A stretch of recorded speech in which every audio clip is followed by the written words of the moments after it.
مصحف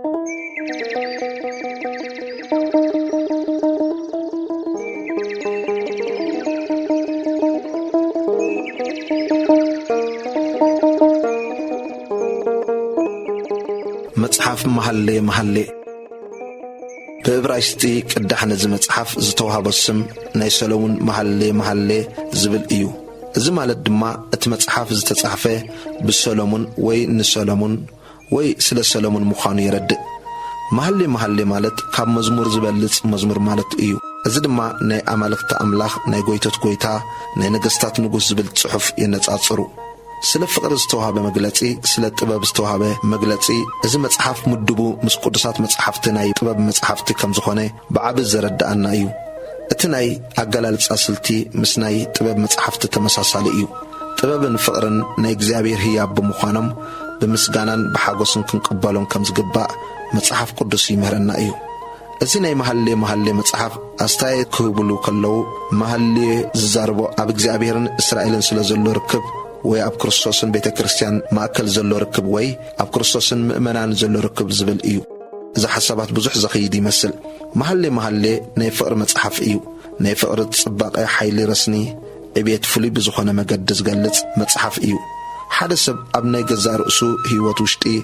ፍቅሪ ብምፍልላይ ብምፍታው ኣብ ስቃይን ሓጎስን ኣብ ውጥረትን ምርዋይን ከመይ ከም ዝረኽቦ ብተመክሮ ዝዛረብ መጽሐፍ እዩ ኣብታ ጥንታዊት እስራኤል ዝኾነ ነገር ብቓል እዩ ዝግለጽ ዝነበረ ንምሳሌ ሰባት ኣኽብሮቶም ምስጋናኦም ቁጥዐኦም ሓዘኖም ስቃዮም እምነቶም ዕርክነቶም ተኣዛዝነቶም እሙንነቶም ተስፋኦም ጥበቦም ጭካኒኦም ንዛዚኦም ኩሉ ዝገልጽዎ ዝፈልጥዎን ብቓላት እዩ ኣብዚ መጽሐፍ ብቓላት ተነጊሩ ተገሊጹ ንረኽቦ ድማ ስለ ፍቅሪ እዩ ፍቅሪ ናይ እግዚአብሔር ምርጽቲ ውህበት ከም ዝኾነት ውቅብትን ብርትዕትን ከም ዝኾነት ብቓላት ተገሊጻን ረኽባ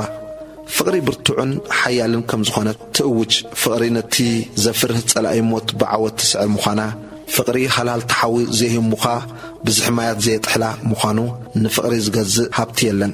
ብግልጽ እኳ እንተዘይኮነ ናይ እግዚአብሔር ውህበት ምዃና ተመልክተና እያ ዝተጻሕፈሉ ዕላማ ነቲ ኣብ መንጎ መርዓውን መርዓትን ዘሎ ናይ ፍቅሪ ህይወት ንምግላጽን ቅዱስ ዝኾነ መርዓ ንምግላጽን ናይ እግዚአብሔር ፍቅሪ ንህዝቡ ስእሊ ንምሃብን እዩ ተጻሒፉ እቲ ቁልፊ ዝኾነ ቃል ምዕራፍ 6 ቁጥር 3 ዘሎ ኮይኑ ኣነ ናይ ፍትወይ እየ ፍትወይ ከኣናተ እዩ ንሱ ኣብ ማእከል ዕምባባታት ይጓሳ ኣሎ መሐሌ ብምስትውዓል እንተተረዲእናዮ እግዚአብሔር ንዓና ክንደይ ከም ዘፍቅረና ኢና እንርኢ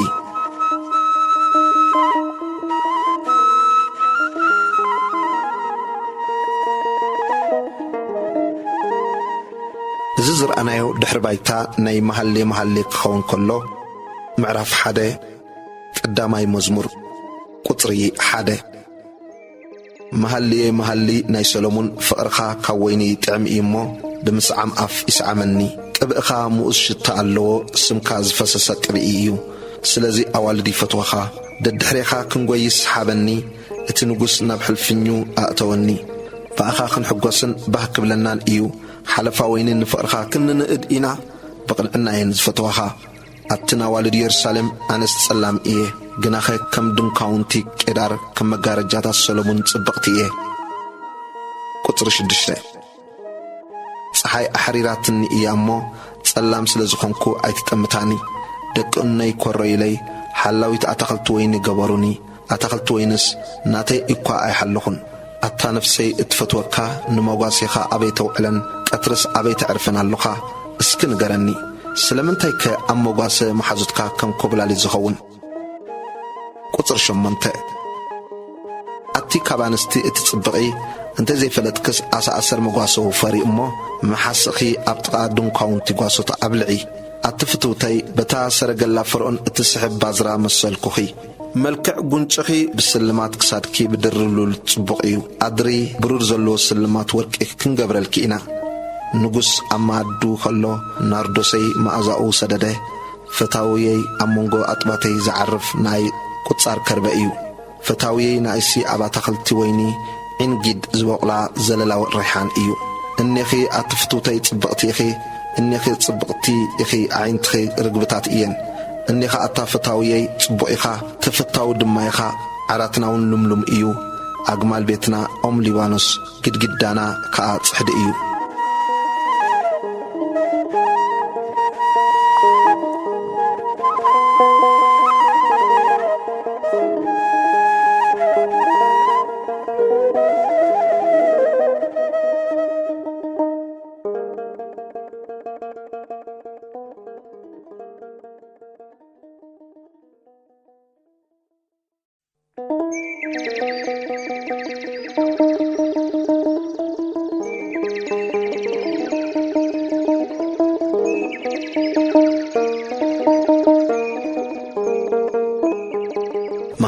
መሃሊ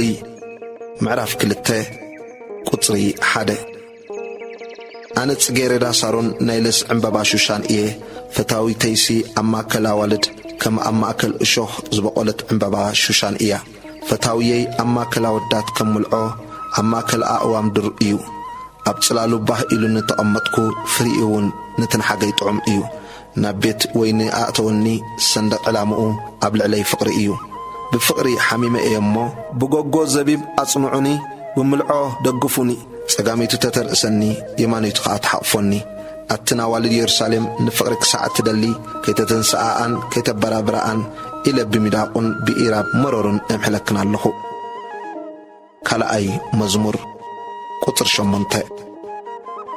ድምፂ ፈታውየይ እንሆ ኣብ ልዕሊ ኣኽራን እናዘለለ ኣብ ልዕሊ ኩርባታት እናተናጠረ ይመጽእ ኣሎ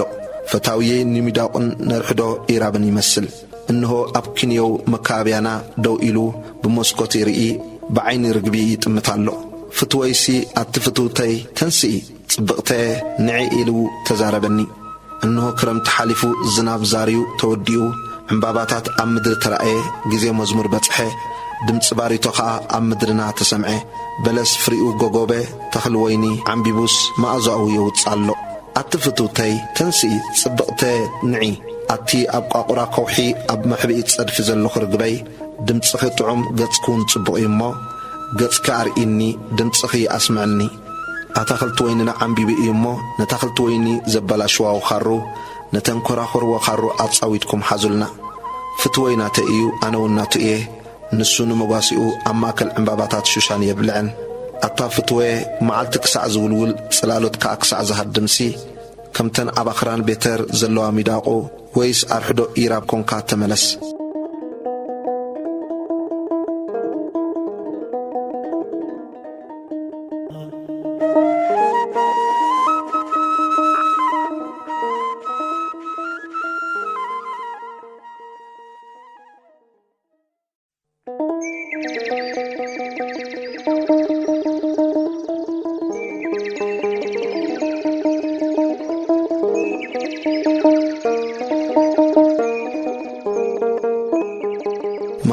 መሃሊ ምዕራፍ 3 ቁጽሪ 1 ብለይቲ ኣብ ዓራተይ ነቲ ነፍሰይ እትፈትዎ ደለኽዎ ግናኸ ኣይረኸብክዎን ክትንስእ እየ እሞ ኣብ ከተማ ኣብ ዕዳጋን ኣብ ኣደባባይን ክዘውር ነቲ ነፍሰይ እትፈትዎ ኸዓ ክደልዮ እየ ደለኽዎ ግናኸ ኣይረኸብክዎን ኣብ ከተማ ዝዞሩ ዘብዕኛታት ረኸቡኒ ነቲ ነፍሰይ እትፈትዎ ዶ ርኢኹምዎ ኢለ ኸዓ ሓተትክዎም ቁሩብ ምስ ሓለፍክዎም ነቲ ነፍሰይ እትፈትዎ ረኸብክዎ ሓስክዎ ናብ ቤት ኣደይን ናብ ሕልፍኝ ወላዲተይን ክሳዕ ዘእትዎ ድማ ኣይሓደክዎን ኣትናዋልድ ኢየሩሳሌም ንፍቕሪ ክሳዕ እትደሊ ከይተተንስኣኣን ከይተበራብራኣን ኢለ ብሚዳቑን ብኢራብ መረሩን እምሕለክን ኣለኹ ሳልሳይ መዝሙር ቁጽሪ 6 እዛ ዓንዲ ትኪ መሲላ ከርበን ዕጣንን ናይ ነጋዶ ኩሉ ዓይነት ቀመማትን እትጨኑ ካብ በረኻ እትድይብ ዘላ መን እያ እንሆ ዓራት ሰሎሞን ካብ ጀጋኑ እስራኤል 60 ጅግና ከቢቦምዋ ኩላቶም ሰይፊ ዝሕዙ ምሁራት ውግእ እዮም ስለ ፍርሃት ለይቲ ነፍሲ ወከፍ ሰሰይፉ ዕጡቕ እዩ ንጉሥ ሰሎሞን ካብኦም ሊባኖስ ንርእሱ ዓራት መሰከሚ ገበረ ኣዕኑዱ ብብሩር መጸጊዒኡ ብወርቂ መቐመጢኡ ብቐይሕ ሓሪ ገበረ ውሽጡ ኸዓ ኣዋልድ ኢየሩሳሌም ብፍቕሪ ዝጠለፍኦ እዩ ኣትን ኣዋልድ ጽዮን ንንጉሥ ሰሎሞን ምስቲ ኣዲኡ ብመዓልቲ ምርዓኡን ብመዓልቲ ሓጐስ ልቡን ዝኸለለቶ ኣኽሊል ክትርእያኦ ስውጻ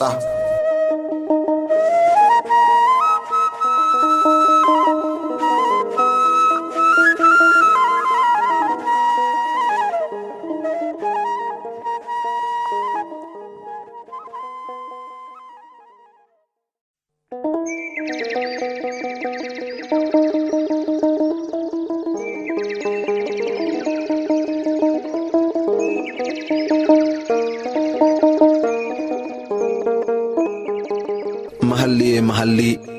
معرف 4 قطري 1 إنيخي أتفتوتي صبقتي أخي إنيخي صبقتي أخي عينتخي أوشت قلبابكي كم رقبتات إيان صغر رأسخي كم كاب كرن جيل عزور دا مقاسات قال إيو أسنانكي كم اتقورتسا كم حصاب زوتسا مقاسا باقي كلن مخان زيبلن ممانت اندماز والدايو كنافركي كم قيح فحصو هاري إيو أفكي صبق إيو ملات تحقي أوشت قلبابكي كم مقال رومان إيو كساركي كم نمقمت أطوار التسرحي شحوالتا كلاتن ولاتو جغانو تسقيلوا زلو جنبي داويت إيو كلتين أطباتكي كم أب مأكل عمباباتات شوشان زقواسي مانتا محسق ميداوكو إين معالت كسع زولول سلالتكا كسع زهاد دمسي أنا نابكرن كربين ناب كربا أتانن كخايد إيه أتفتوتي كلنتنا خي تصبقتي إخي حفتي بالكن كاب ليبانوس مساينعي أتمرعتي كاب ليبانوس مساينعي كاب رأسي آمنان كاب رأسي سينيرن هيرمونن كاب محدر أنابسن كاب أخران أنابرن تأمتي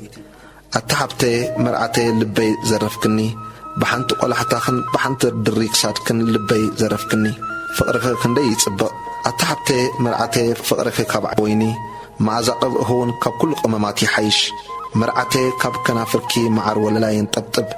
معرن صبان أبتحتي ملحسكي ألو شتو كداون تخون كم شتو ليبانوس إيو أتي حبتي مرعتي اتشقور جنة عطوي إلى حتم عين ماي إخي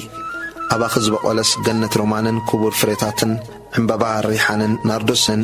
ناردوس سافرانن موش شامبقون قرفتن مسؤون وبعينتو أقوام أتان كربن علوان كل بلوس قماماتن زلوائيا ناي جنة عين ماي ناي ماي هيوت إله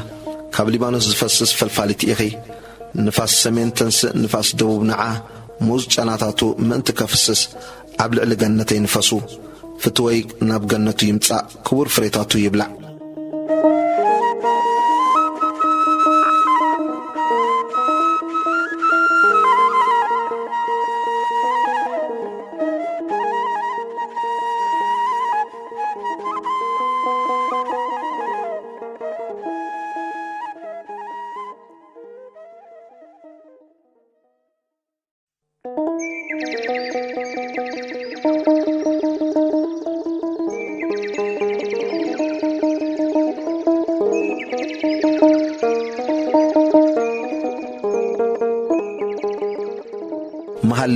مهلي معرف 5 قطري 1 حبتي مرعتي ناب جنتي متسيه كربين موز قماماتين قنطيبه معر وللاين معرين بلعه وينين صباين ستيه أتم أعرقي بالعستيو فتواتي أبزحكم ستيو 4 مزمور قطر 2 أنا دقسكو لبي جنا نقحه دمتي فتوي أتحبتي فتوتي رأسي هبو قوتناي كأنت بيليت مليئو إيمو أترقبي فتسمتي كفت اللي إنا بلا معصو كوكوحكوح سمعكو كمشي أو تسئي كما إلك خدنو أقاري تحتي بأي كما إلك رسحو فتوي إدو بنوخال سدده وشتأي بؤو تدنافقه نفتوي كغفتلو تنساخو أقداوي كربه أتصابعي كأبلعلي متحز مرهارهاري فساس كربه أنتبتبه نفتوي كفت كله فتوي جنا كيدور حقه كزارب كلون نفسي تلمتني دلخو أرخب كون كأ سوى أخو أمل لسلين دما حلوتي أب كتما خزر خلو رخوني وقعني أوصلني حلوتي مكابع مقول ببيي قففني أتنا والدي يرسالم نفتوي انت رخب كناو بفقري كم زحمم كوخت نقرأو امحلكنا اللخو أتي حلفا كلنا نستي اتتصبقي الزفتاوي خي كاب فتاوي زبلت كما إلو كم زجركي التمحل الناس الزفتاوي خي كاب فتاوي دو يبلت إيو قطري 10 فتويسي كاب 10 الشح التمرت سعدان كيحن إيو رؤسو أزيو تري ورق إيو قوتناو كوردات كم قاخ زمت سلام إيو أعنتو كم أبطاف الفالماي زلو رقبتات سبا تحتسبن أملآت تنبيرن إين قنشتاتو كم كفلي أتخلتو أمام كم مؤز أتخلت إيو كنافرو فساسي كربه زنطبطبا عمبابا شوشان إين أعداو كريسيلي تسنقرو قلابتي ورق إين درتو بسيفروس التسلم بالحتنيا زقبرو سن حرماز إيو أقارو بدقفا تصري ورقي التسرتا أعند أمن برد إين ትርኢቱ ከም ሊባኖስ ከም ኣእዋም ሊባኖስ እተመርጸ እዩ ኣፉ ኣዝዩ ጥዑም ኩልንትናኡ ፍትዊ እዩ ኣትና ዋልድ ኢየሩሳሌም ፍትወይ እዚ እዩ ፍታውየይሲ እዚ እዩ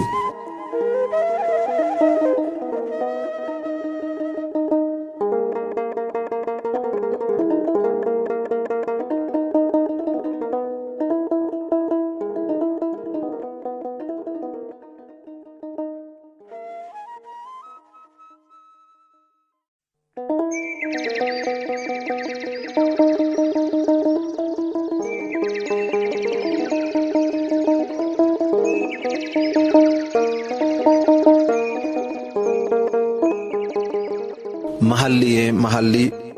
ምዕራፍ 6 ቁጽሪ 1 ኣብተሓለፋ ኩለና ንስቲ እትጽብቒ ፈታዊኺ ናበይ ከይዲ እዩ ምሳኺ ክንደልዮስ ፈታዊኺ ናበይ ኣቢሉ እዩ ዝኸደ ፍትወይሲ ናብ ገነቱ ክጓስን ዕምባባታት ሹሻን ክእክብን ናብ ገነቱ ናብ ክፍሊ ኣታኽልቲ ቅመም ወሪዱ ኣሎ ኣነ ናይ ፍትወይ እየ ፍትወይ ከዓ ናተይ እዩ ንሱ ኣብ ማእከል ዕምባባታት ይጓሳ ኣሎ ሓሙሻይ መዝሙር ቁጽሪ 4 ኣትፍቱተ ከም ትሪጻ ጽብቕቲ ኢኺ ከም ኢየሩሳሌም ባህ እተብሊ ከም ሰራዊት ምስ ሰንደቕ ዕላማ እተፍርሂ ኢኺ ዓይንትኺ ኣፍሪሄናኒ እየን እሞ ንንየው መለስየን ጸጉር ርእስኺ ከም ካብ ከረን ጊልዓድ ዝወርዳ መጓሳ ኣጣሊ እዩ ኣስናንኪ ከም ካብ ምሕጻብ ዝወጻ መጓሳ ኣባጊዕ ኩለን መኻን ዘይብለን መማንትአን ድማ ዝወልዳ እዩ መላትሕኺ ኣብ ውሽጢ ጉልባብኪ ከም ምቃል ሮማን እዩ ንግሥታት 60 ዕቑባት 80 ኣዋልድ ከዓ ቁጽሪ ዘይብለን እየን ግናኸ ርግበይ ፍጽምተይሲ ሓንቲ እያ ነዲያ ሓንቲ እያ ንወላዲታ ምርጽቲ እያ ኣዋልድ ሪአን ብጽእቲ በልኣ ንግሥታትን ዕቑባትን ድማ ንኣድኣ እዛ ከም ወገግታ እትቕልቀል ከም ወርሒ ጽብቕቲ ከም ፀሓይ ድምቕቲ ከም ሰራዊት ምስ ሰንደቕ ዕላማ እተፍርህ መን እያ ልምሉም ተኽሊለስ ክርኢ ተኽሊ ወይኒ እንተጠጢዑ ሮማኑን እንተዓንቢቡ ክርኢ ናብ ኣታኽልቲ ካዕካዕ ወረድኩ ከይፈለጥኩስ ነፍሰይ ኣብ ሰረገላ እቲ ክቡር ህዝበይ ኣቐመጠትኒ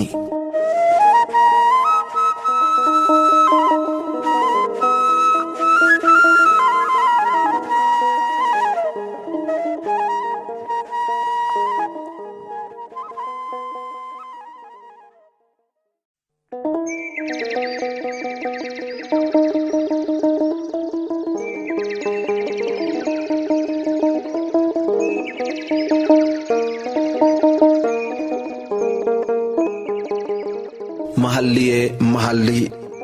ምዕራፍ 7 ቁጽሪ 1 ተመለሲ ኣቲ ሰላሚት ክንሪኤክስ ተመለሲ እስኪ ተመለሲ ኣብታ ሰላሚትከ እንታይ ክትርእዩ ኢኹም ንሳዶ ከም ናይ መሃናይም ድበላ ትስዕስዕ ኣላ እያ ኣቲ ጓል መስፍን ኣእጋርኪ ጫማ ምስ ገበራ ክንደይ ይጽብቓ ቅርጺ ሕቖኺ ከም ብኢድ ብልሓተኛ እትሰርሐ ስልማት እዩ ሕምብርትኺ እትሓሶ ወይኒ ዘይጐደሎ ከቢብ ጽዋዕ እዩ ከርስኺ ብዕምበባ እተኸበ ምህርቲ ስርናይ እዩ ክልቲኣተን ኣጥባትኪ ከም ማንታ ማሕስእ ሚዳቋየን ሻድሻይ መዝሙር ቁጽሪ 5 ክሳድኪ ከም ግንቢስና ሓርማዝ እዩ ዓይንትኺ ከምቲ ኣብ ጥቓ ደገ ባትራቢም ዘሎ ሓጽበታት ሄስቦን እየን ኣፍንጫኺ ከምቲ ንደማስቆ ገጽ ዝርኢ ግንቢ ሊባኖስ እዩ ርእስኺ ኣብ ልዕሊኺ ከም ቀርሜሎስ እዩ ጸጉር ርእስኺ ከም ቀይሕ ሓሪ እዩ ንጉስ ብቕኖኺ ተኣስረ ኣቲ ፍቕረ ክንደይ ጽብቕቲ ኢኺ ኣብ ማእከል ደስታስ ክንደይ ትፍተዊ እዚ ቁመትኪ ስየ ኣጥባትኪ ድማ ዘለላ ወይኒ ይመስል ኣብ ስየ ክድይብ ጨናፍራ ከዓ ክሕዝ እየ በልኩ ኣጥባትኪ ከም ዘለላ ወይኒ ጨና ስትንፋስኪ ከዓ ከም ትርንጎ ይኾነለይ ቁጽሪ 10 ኣፍኪ ከም ናብ ፍትወይ ወሪዱስ ናብተን ዝድቅሳ ክናፍር ዘንሸተ ጥዑም ወይኒ ይኹነለይ ኣነ ናይ ፍትወይ እየ ሓረታው ከዓ ናባይ እዩ ኣታ ፍትወየ ናብ መረዱ ንውፃእ ኣብ ዓድታት ንሕደር ተኽል ወይኒ እንተጠጢዑ ጎጎማ እንተ ነቒዑ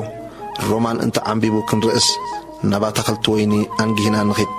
ኣብኡ ፍቕረይ ክህበካየ ናይ ፍቕሪ ትርንጎ ማእዛኡ ይህብ ኣታ ፍትወየ ንኣኻ ኢለ ዝዓቖርክዎ በብዓይነቱ ሓድሽን ብሉይን ክቡር ፍረ ኣብ ደጌታትና ኣሎ